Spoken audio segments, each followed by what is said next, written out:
Cette semaine, notre pilote travaille le 360 avec la sortie en chandelle. La rotation est engagée à environ 45 degrés et sur une durée d'environ 3/4 de tour. Puis la voile redresse. Et lorsqu'elle arrive en début de ressource, il faut redescendre la main droite pour compenser le roulis vers la gauche. Geste parfaitement bien exécuté par notre pilote. Sur cette image, nous sommes au sommet de la ressource. Il faut maintenant, bien sûr, relâcher immédiatement cette commande de droite et s'apprêter à contrôler la battée qui arrive.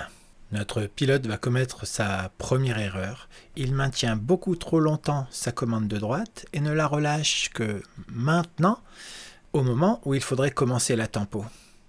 En relâchant tardivement sa main droite dans le mouvement d'abattée, il amplifie la battée en additionnant de la battée aérodynamique à son mouvement pendulaire. Et surtout, il prend un retard considérable sur la suite des gestes à effectuer, puisqu'il était prévu de commencer la tempo, ici, voile à la verticale. Notre pilote va rester complètement contemplatif dans toute la durée de la battée. La voile va très loin devant, et on voit sur cette image qu'elle commence à fermer et que notre pilote est toujours complètement bras haut. Alors, il tente bien de descendre ses mains, mais il est beaucoup trop tard pour empêcher la fermeture à 100% de la voile.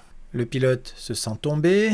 Lorsqu'il arrive sous la voile, celle-ci s'ouvre assez rapidement et marque une petite abattée et revole sans problème. Revoyons cette belle sortie de 3-6, bien compensée. Le pilote qui va relâcher beaucoup trop tard sa compensation et qui reste complètement contemplatif dans toute la battée. La fermeture massive de la voile qui réouvre sans autre complication. Revoici la scène à vitesse réelle.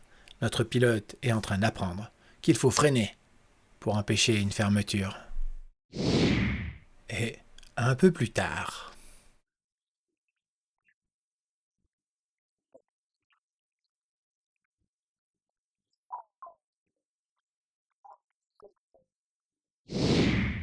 Le pilote poursuit sa formation, il réalise encore une belle chandelle bien compensée, et cette fois, il relève sa main droite au bon moment.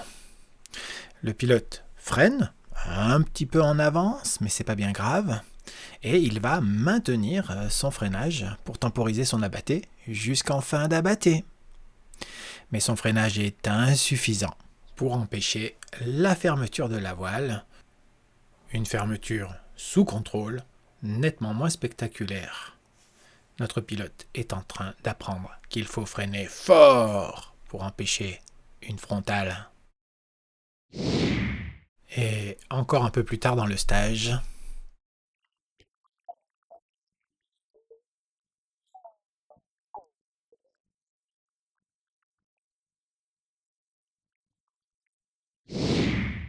lors de cet essai, notre pilote réussit encore assez bien sa compensation.